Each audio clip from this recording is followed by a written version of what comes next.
Este es un mensaje del pastor John MacArthur, traducido y predicado en español para el mundo de habla hispana. Bueno, abramos nuestras Biblias en el capítulo final de la Biblia, el capítulo 22 de Apocalipsis. Apocalipsis capítulo 22, la última invitación de Dios. La Biblia abrió con una promesa, la promesa de un Salvador venidero. La promesa de un libertador venidero quien rescataría a la gente de su pecado. Esa promesa vino en el tercer capítulo de Génesis y en el versículo 15. Esta te herirá en la cabeza y tú le herirás en el calcañar. Esa es una promesa de un liberador. Esa es una promesa de un Salvador. Uno quien vendría y rescataría a los hombres al destruir al enemigo, Satanás mismo. La Biblia entonces comienza con la promesa de un Salvador y así es como termina. En el versículo 20 de este último capítulo, ciertamente vengo en breve. Nada más que esta es la promesa de su segunda venida, mientras que Génesis 3 fue la promesa de su primera venida. W. A. Criswell escribió esto. Primero el Salvador debe venir para que sea aplastado, herido, crucificado y hecho una ofrenda por el pecado. Él va a venir para morir como el Redentor de las almas de los hombres. Después de que Dios hizo esa promesa en el Edén, cientos de años pasaron, milenios pasaron, y el Señor no vino. Cuando Él finalmente llegó, Él vino a los suyos y los suyos no le recibieron. Él estuvo en el mundo y el mundo fue hecho por Él y el mundo no le conoció. Los millares de personas de la humanidad habían olvidado la promesa o de otra manera se habrían burlado de su cumplimiento. Cuando finalmente el anuncio llegó de que Él había llegado, los escribas eruditos señalaron el lugar donde Él iba a nacer, pero nunca tomaron el tiempo de viajar los más de 8 kilómetros de Jerusalén a Belén para darle la bienvenida al Salvador prometido del mundo. No obstante, a pesar de cuánto Él se tardó, y a pesar de que los hombres olvidaron y se burlaron, y a pesar de los pocos fieles que esperaron la consolación de Israel, como Simeón el Viejo, sin embargo, Él vino. De acuerdo con la promesa fiel de Dios, el Señor Jesús vino. De esta manera, dice Criswell, en el texto que Dios habla al cerrar su Biblia, ciertamente vengo en breve. Aquí está una segunda vez. A pesar de que los infieles se burlen, a pesar de que otros puedan rechazar y a pesar de que los siglos lleguen a ser milenios, esta es la palabra inmutable y la promesa del Señor Dios. Ciertamente vengo en breve. Y a lo largo de las Escrituras es reiterado. En el Antiguo Testamento hay muchas profecías de su primera y segunda venidas. En el Nuevo Testamento muchas profecías de su segunda venida. En Judas 14, por ejemplo, dice, aquí el Señor vino con millares de sus santos para ejecutar juicios sobre todos y convencer a todos los impíos de todas sus obras impías que han hecho de una manera impía. Él viene no como un salvador, sino que la próxima vez como juez. Y de esta manera usted tiene al final del libro de Apocalipsis no tanto una promesa como una advertencia. Hemos estado viendo esta tremenda invitación de cierre. El libro entero de Apocalipsis, claro, es la profecía de la segunda venida de Jesucristo. Es el Apocalipsis, la revelación, la manifestación de Jesucristo. Es la afirmación final del descubrimiento de la gloria del Hijo de Dios cuando Él regrese y toda rodilla se doble y toda lengua confiese que Él es Señor. Y este libro que trata acerca de su segunda venida termina con una invitación final a la luz de esa realidad. Conforme la revelación alcanza su fin y la certeza del regreso de Cristo es ahora claro, el Espíritu Santo llama una respuesta. En primer lugar, en los versículos 6 al 12, una respuesta por parte de cristianos. La respuesta de obediencia inmediata, adoración inmediata, proclamación inmediata y servicio inmediato. Pero en segundo lugar, comenzando en el versículo 13 y hasta el final, una respuesta por parte de no cristianos. El ruego final de Dios es dado a aquellos que todavía están rechazando. Esta sección final podemos dividirla simplemente en dos puntos, la invitación y los incentivos para responder. La invitación viene en el versículo 17.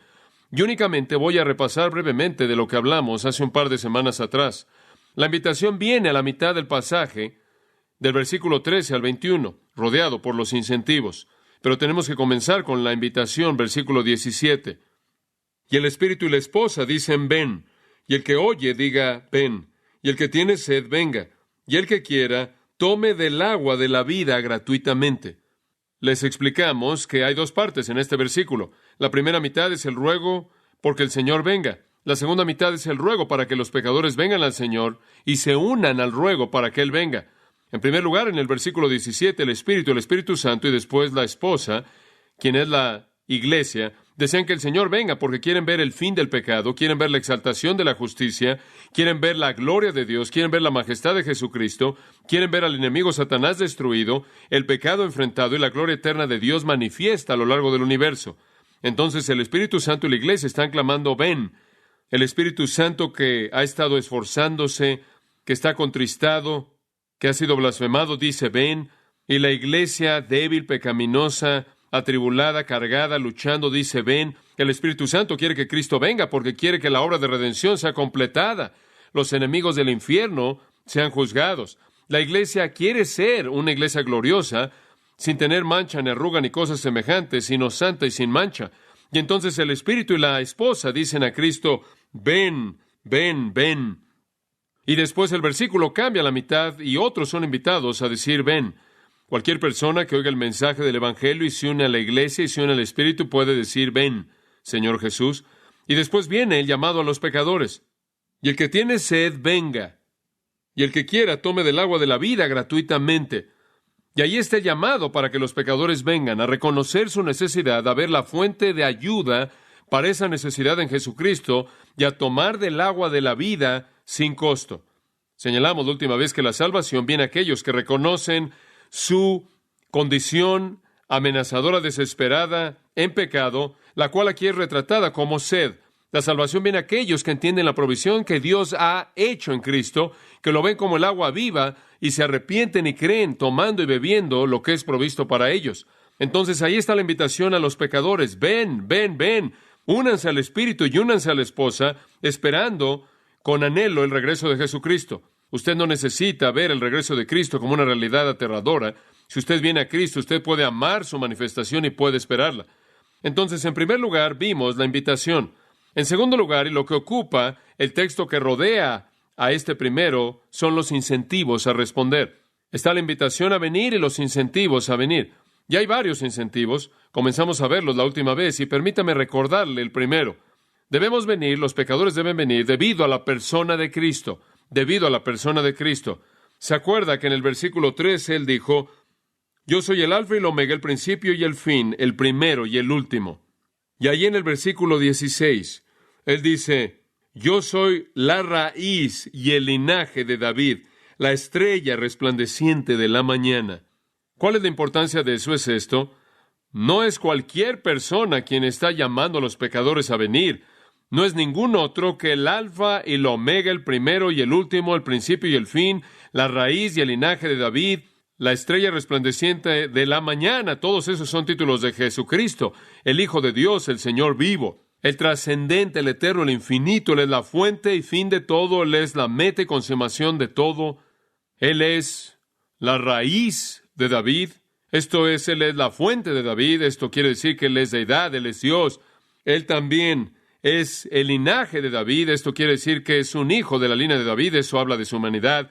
Él es el Dios hombre. Y después Él es llamado la estrella resplandeciente de la mañana. Le dije que los judíos solían usar el término estrella para describir un héroe. Él es el héroe de héroes, la estrella más brillante. Él es la estrella de la mañana que brilla intensamente para disipar las tinieblas apenas antes del heraldo del amanecer. Él no es cualquier persona que esté invitando al pecador a venir. Él es el Señor del cielo majestuoso, viviente. El predicador no es el invitador. Él es el que ha enviado la invitación. Nosotros únicamente la entregamos. Oh, cuán majestuoso es el que lo llama a usted a la vida eterna, me llama a mí a la vida eterna, llama a todo pecador a la vida eterna. Y despreciar la invitación es despreciar al Ser Supremo en el universo. Y una afrenta así viene con un costo inmenso. En segundo lugar, el incentivo a venir es debido a la persona de Cristo y en segundo lugar, debido a la exclusividad del cielo. Debido a la exclusividad del cielo. Y aquí es realmente en donde nos detuvimos la última vez. Hay otra razón contundente por la que debe venir a Cristo, otra razón contundente por la que debe creer en el que murió y resucitó, arrepentirse de su pecado y abrazarlo a Él como Salvador y Señor. Y eso se debe a lo que el versículo 14 y 15 dice. Bienaventurados los que lavan sus ropas para tener derecho al árbol de la vida y para entrar por las puertas en la ciudad. Mas los perros estarán fuera, y los hechiceros, los fornicarios, los homicidas, los idólatras, y todo aquel que ama y hace mentira. Eso habla de la exclusividad del cielo. No es un lugar para toda persona, no toda persona va ahí. Hay algunas personas en el versículo 14 que están adentro, participando en el árbol de la vida, y otros que están afuera, quedan afuera de acuerdo con el versículo 15. Es probable que en los versículos 14 y 15 Jesús todavía está hablando, y si yo hubiera sido editor de una Biblia de letra roja, me habría asegurado de que todas las palabras del versículo 12 hasta el 16 estuvieran en rojo, porque creo que no hay razón para asumir que nuestro Señor no sigue hablando aquí. Observe de nuevo el versículo 14. Bienaventurados los que lavan sus ropas. Esto se refiere a la idea de quitar el pecado, a limpiar mediante lavado, así como lo vimos en el Salmo 51, versículo 7, Isaías capítulo 1, versículo 18 y otros lugares en las Escrituras.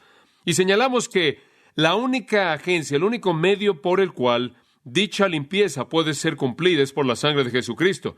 1 Pedro 1, una escritura muy conocida y muy importante, dice: no fueron redimidos con cosas corruptibles como plata o oro de vuestra vana manera de vivir, heredad de vuestros padres, sino con la sangre preciosa de un cordero, sin mancha, la sangre de Cristo. Es la sangre de Jesucristo, es la muerte de Cristo, es su obra expiatoria, lo único que puede limpiar nuestros pecados. Esto de nuevo es repetido en el libro de Hebreos. De hecho, muchas veces pienso en tan solo un versículo, Hebreos 9:14, como la sangre de Cristo, quien mediante el Espíritu Eterno se ofreció a sí mismo sin mancha a Dios, nos limpia de obras muertas para servir al Dios vivo.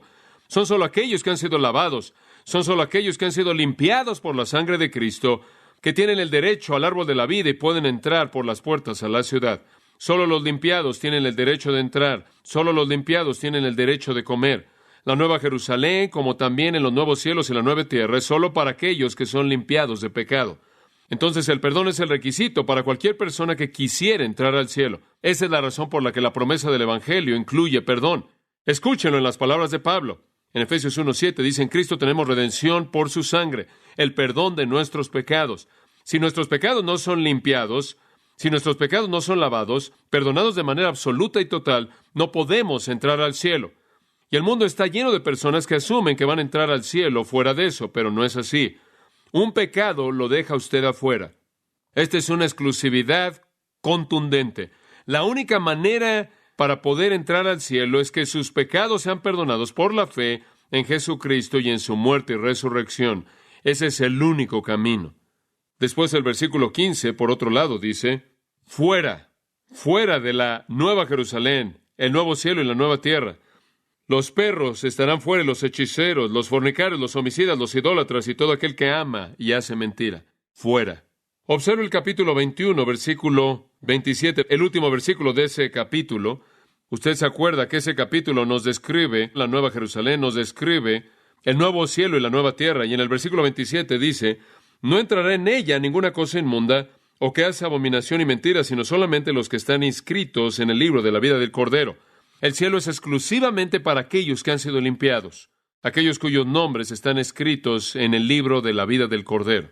Ahora, ¿dónde están estas personas que están afuera? Versículo 15 del capítulo 20 le dice: y el que no se halló inscrito en el libro de la vida, aquí es donde está, fue lanzado al lago de fuego. El cielo es exclusivamente para aquellos que son perdonados.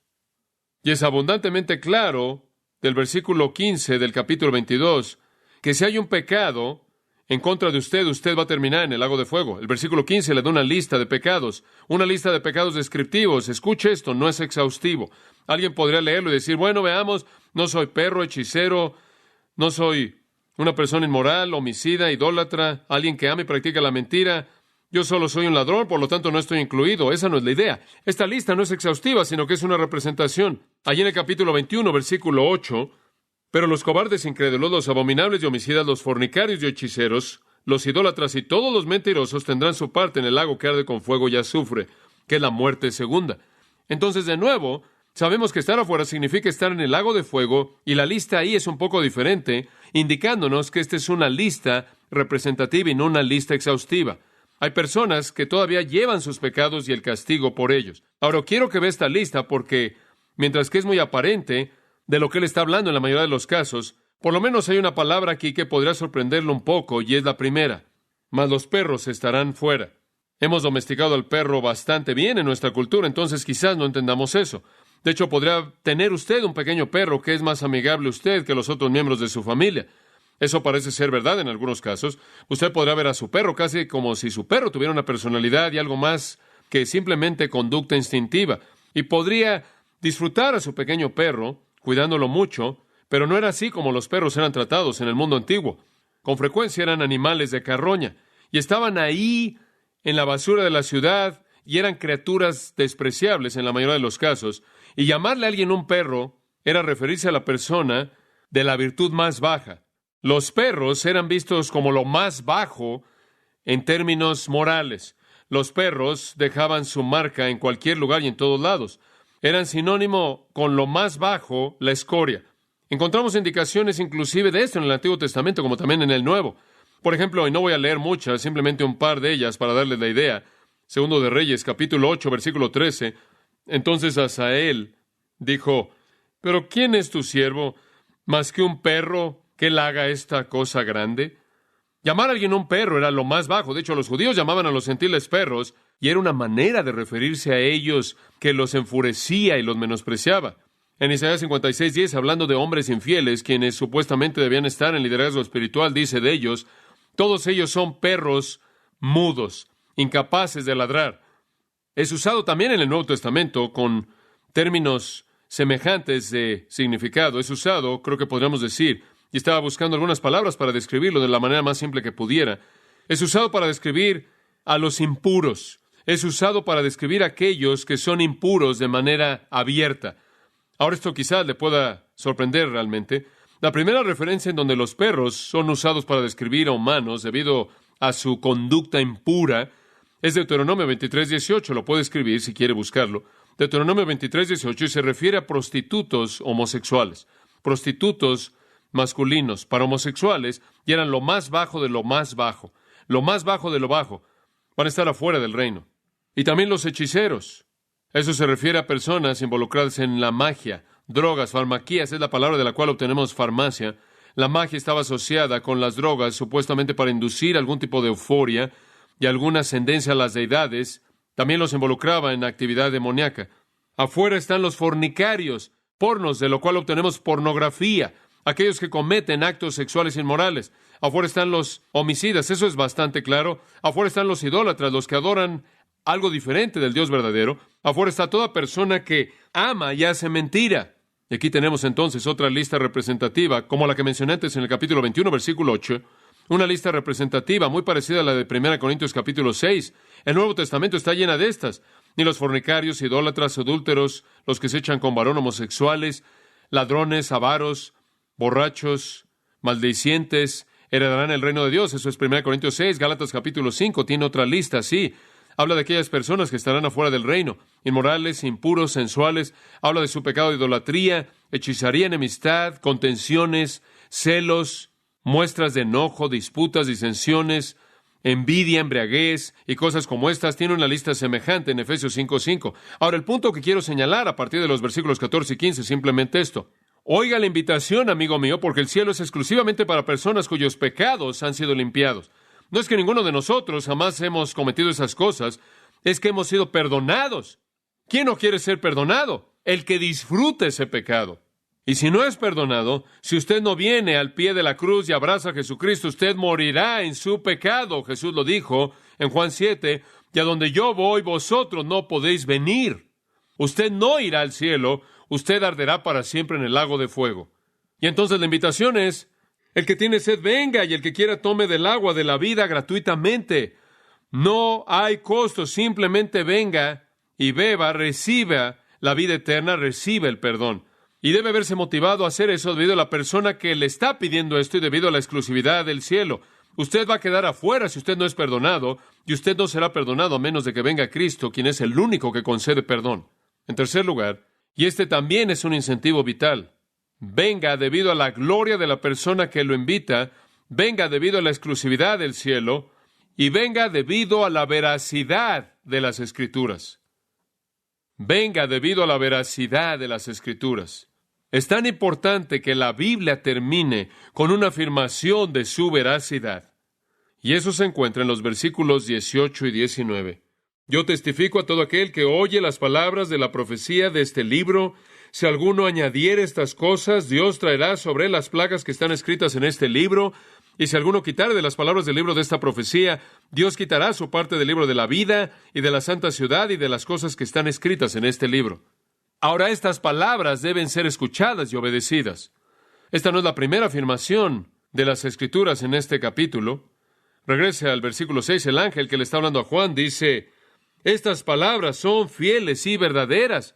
Y después en el versículo 10, y me dijo, no selles las palabras de la profecía de este libro, porque el tiempo está cerca. Las palabras son verdad, deben ser proclamadas y no deben ser alteradas.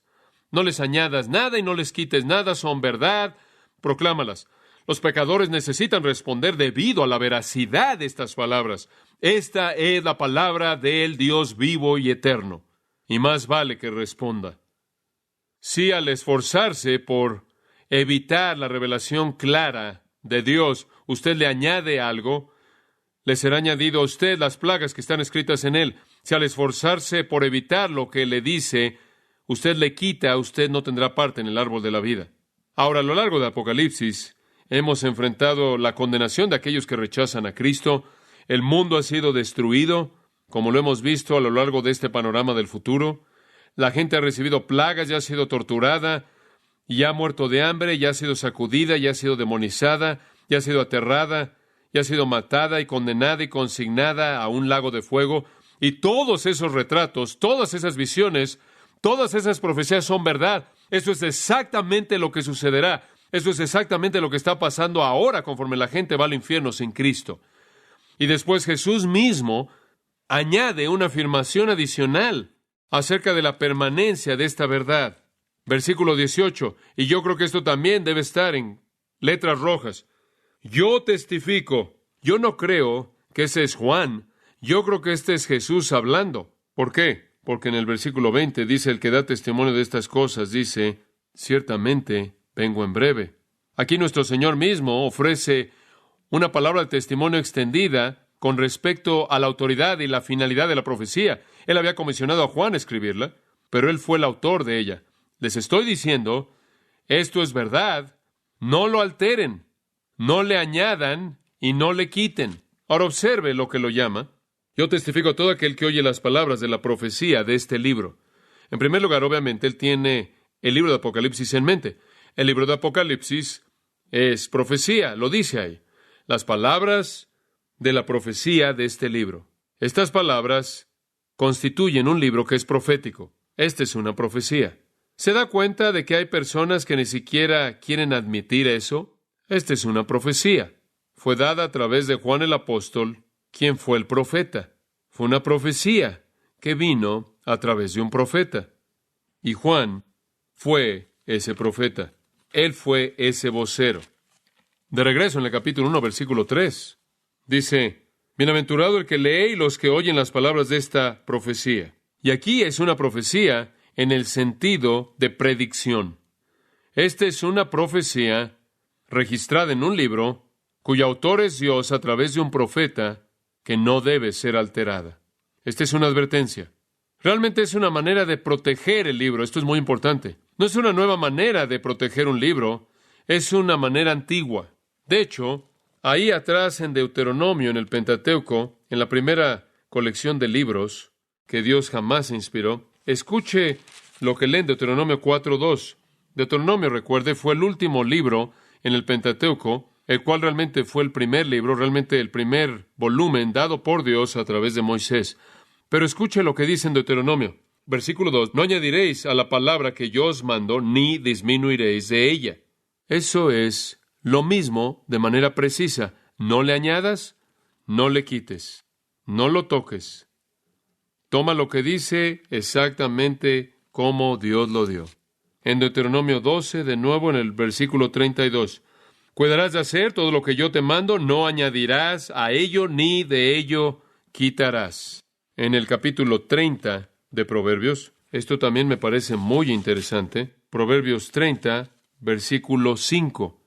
Toda palabra de Dios es limpia. Él es escudo a los que en Él esperan. No añadas a sus palabras. ¿No es eso interesante? Para el Pentateuco hay una advertencia así. Aquí en la literatura de sabiduría hay una advertencia así. Y después en Jeremías, le voy a dar otra ilustración de esto. Jeremías 26, versículo 2. Así ha dicho Jehová, ponte en el atrio de la casa de Jehová, y habla a todas las ciudades de Judá que vienen para adorar en la casa de Jehová. Todas las palabras que yo te mandé hablarles, no retengas palabra. Ni una sola palabra debe ser omitida. Ahora, aquí usted tiene lo mismo al final de las Escrituras. No toques una palabra, no le añadas y no le quites. La advertencia prohíbe cualquier alteración de este libro. Pero esto no es solo este libro, porque hemos oído esta advertencia repetida una y otra vez en los pasajes que le acabo de leer. Y con seguridad podríamos extenderlo a todas las Escrituras. Dice usted, bueno, ¿por qué no lo puso al final de Romanos? ¿Por qué no lo puso al final de Efesios? ¿Por qué no lo puso al final del libro de los Hechos? ¿Por qué no lo puso al final de Hebreos? Lo colocó al final de Apocalipsis, porque Apocalipsis está al final de la revelación, está al final del Nuevo Testamento, está al final de toda la revelación escritural, y entonces abarca todo lo que se ha dado. Y él también lo colocó al final de Apocalipsis, porque Apocalipsis, Dios sabía con certeza que sería el libro más atacado, y ese es el caso. La advertencia prohíbe cualquier alteración de este libro y cualquier alteración de cualquier cosa que Dios jamás ha escrito, lo cual se aplica a los 66 libros. Estas palabras de Jesús, entonces, prohíben cualquier intento por añadir o quitar del contenido del libro a través de alguna falsificación deliberada, alguna distorsión de la enseñanza en su contenido. Eso será para cualquier malinterpretación y falsificación deliberada. Ahora recuerde, este libro de Apocalipsis, cuando fue escrito, inmediatamente cuando fue diseminado a las 7 iglesias, no habría sido popular. Por ejemplo, con Jezabel y sus seguidores que estaban en Tiatira. No habría sido muy popular con los propagadores de la religión falsa de los Nicolaitas. Y habría sido muy poco popular con aquellos que estaban en Tiatira, quienes habían abrazado las cosas profundas de Satanás. No habría sido nada popular con los calumniadores judíos mencionados en el capítulo 3, versículo 9. Y no habría sido nada popular con muchos otros. Y entonces habrían comenzado a atacarlo de manera inmediata, y así fue. Y todavía lo están atacando. Y entonces es la advertencia, no lo altere. Se refiere a Apocalipsis. Ahora escuche esto. Pero desde Apocalipsis, siga mi pensamiento. Toma la historia bíblica, toma la historia redentora. Sigue esto hasta el final, ¿no es cierto? Este libro nos lleva hasta el estado eterno. Hasta el final, el lago eterno de fuego, los nuevos cielos y la nueva tierra eternos. Este libro nos lleva hasta el final mismo. Esta es la razón por la que este libro fue escrito varias décadas después de los primeros libros del Nuevo Testamento. Lleva el relato del plan de Dios hasta el final, entonces nada debe serle añadido. Después podríamos decir también, cualquier cosa añadida en algún punto en las Escrituras, a cualquier libro en las Escrituras, tendría que haber sido añadido a Apocalipsis, porque Apocalipsis es el final. Y si quisiera añadir a las Escrituras, tendría que ser colocado después del libro de Apocalipsis, ¿no es cierto? Entonces, cualquier cosa añadida en cualquier lugar es añadida a Apocalipsis, lo cual está al final. Y no hay necesidad de añadir nada, porque la historia, de manera clara, va al estado eterno, nada más necesita ser dicho. El Dr. Thomas acaba de terminar su segundo volumen, que él enseña, claro, en el Master Seminary, completó su segundo volumen de Apocalipsis, y en ese volumen tiene un párrafo, todavía no ha sido publicado, pero será publicado en unos cuantos meses. Esto es lo que él dice, y cito, las porciones del proyecto de predicción desde el tiempo de la vida de Juan hasta el estado eterno, cualquier tipo de palabras proféticas serían una intromisión en la esfera de lo que él cubre y constituirían o una adición o sustracción del contenido de Apocalipsis. Entonces, el libro final de la Biblia también es el producto de conclusión de la profecía del Nuevo Testamento. También marca la conclusión del canon del Nuevo Testamento debido a que el don profético fue el medio divinamente escogido para comunicar los libros inspirados del canon. Fin de la cita. Eso realmente lo resume. No más revelación, no más don de profecía en su sentido de revelación. Nada necesita ser dicho porque todo ha sido dicho de manera clara hasta el final. No hay nada más que añadir. No se va a dar más escritura y ahora podemos tomar la escritura entregada y entregársela a los santos intacta. Si alguno, versículo 18, añadiere Dios traerá sobre él las plagas que están escritas en este libro. No hay nada más que añadir. El canon está cerrado. El don de profecía en su sentido de revelación terminó.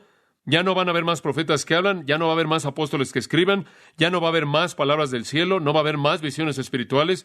Y la promesa aquí, la advertencia aquí, es aquellos que añaden a las Escrituras, sean liberales o críticos de alta crítica, o falsos profetas, o fraudes, o farsantes. Aquellos que alteran la verdad, la falsifican, mitigan su mensaje, la alteran, van a sentir la venganza de Dios. No hay nada que necesite usted añadirle esto. Y añadirle a esto es incurrir en sus juicios. Después, versículo 19. Y si alguno quitare de las palabras del libro de esta profecía, Dios quitará su parte del libro de la vida y de la santa ciudad y de las cosas que están escritas en este libro. Esto es igualmente peligroso, claro, disminuir a las Escrituras. Hay algunas personas que no quieren añadirle, simplemente quieren quitarle. Me acuerdo cuando estuve en el seminario estudiando teología liberal. Nos encontramos con un teólogo que finalmente había concluido que solo habían 23 versículos en la Biblia entera que de hecho eran inspirados por Dios. Y se hizo un gran esfuerzo para informarnos a todos nosotros como alumnos de seminario acerca de la alta crítica alemana, la cual tenía como meta quitarle la mitología a la Biblia. El liberalismo antiguo, el nuevo liberalismo, la neortodoxia, como usted la quiera llamar, la crítica alta de la casa de Cromwell y la teoría JPD, todas esas cosas que aprenden en la filosofía y en el seminario, busca como objetivo despojar a las Escrituras de todo lo que ofende al pecador. Pero Dios va a quitar su parte del árbol de la vida y de la santa ciudad que están escritas en este libro. Ese tipo de personas no van a estar en el cielo. Quitar es un juego de palabras. Usted le quita las palabras de este libro y Dios le va a quitar su parte en el cielo. La parte que usted hubiera tenido si no hubiera alterado las Escrituras. Ahora, usted tiene que entender, un verdadero creyente no alteraría las Escrituras. Como puede ver, cualquier persona que conoce a Dios, cualquier persona que conoce a Cristo, cualquier persona que va camino al cielo va a tratar las Escrituras con gran respeto. Va a decir con el salmista, oh, cuánto amo yo tu ley. Va a decir, es mi deleite diariamente.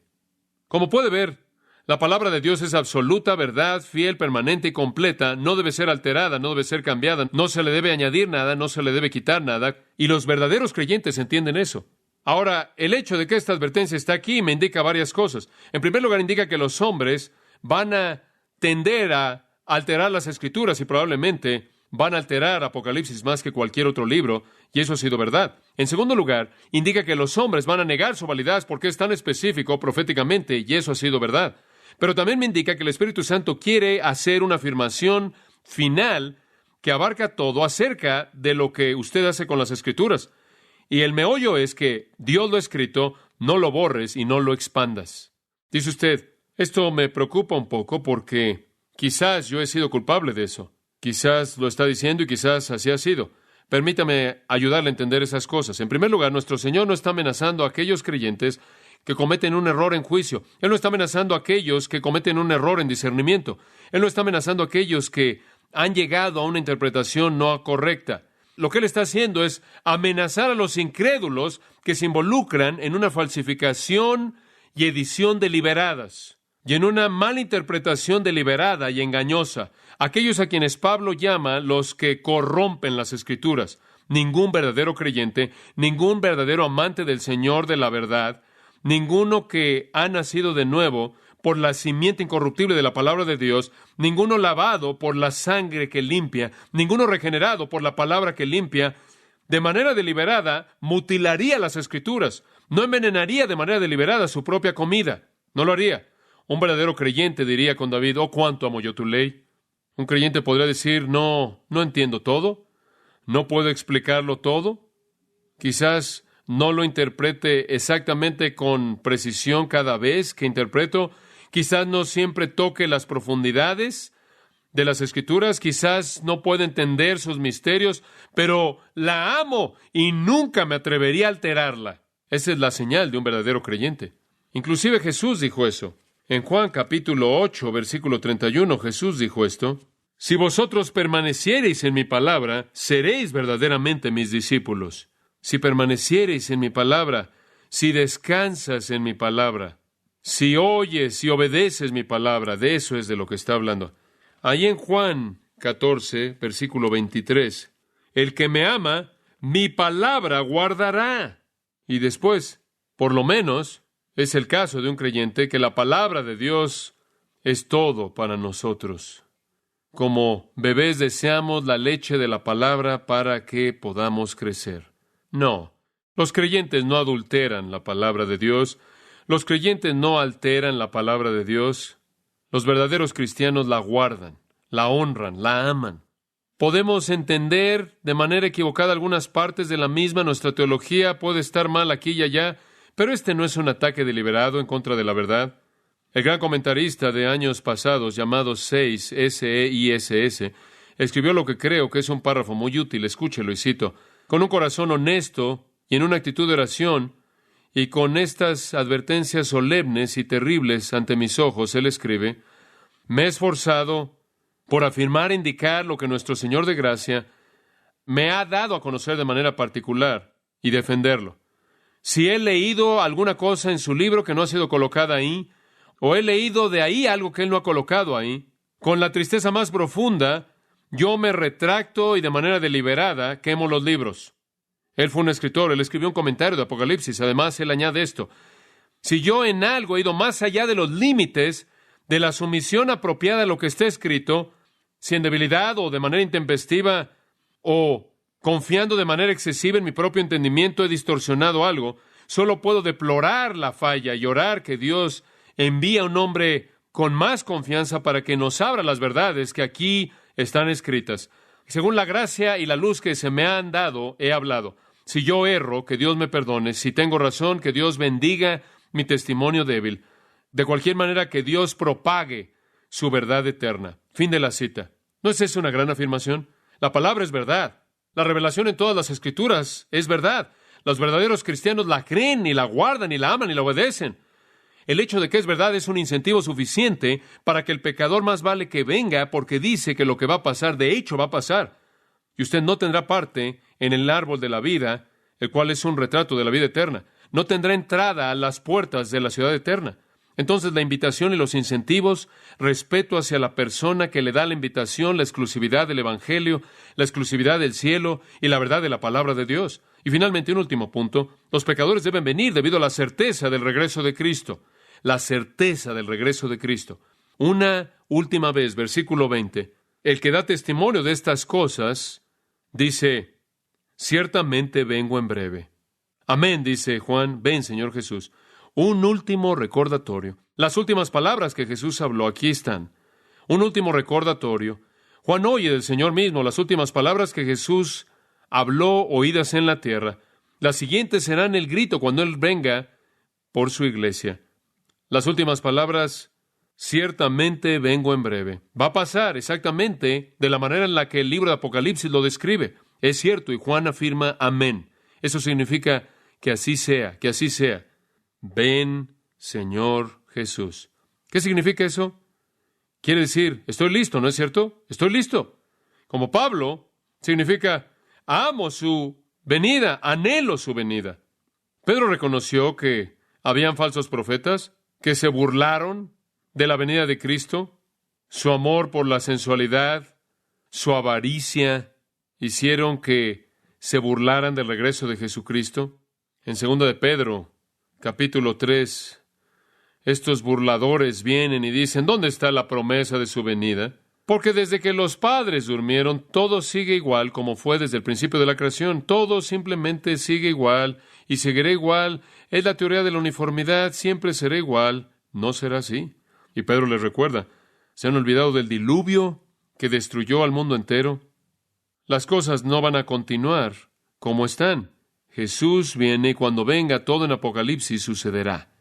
¿Puede decir usted amén? Sí, ven, Señor Jesús. Yo sí. Yo espero que usted pueda. Y después, la bendición de la Biblia. Y usted no sabrá que si el Señor va a escoger una última palabra, sería gracia. Y usted simplemente pensó que nombramos esta iglesia de manera arbitraria.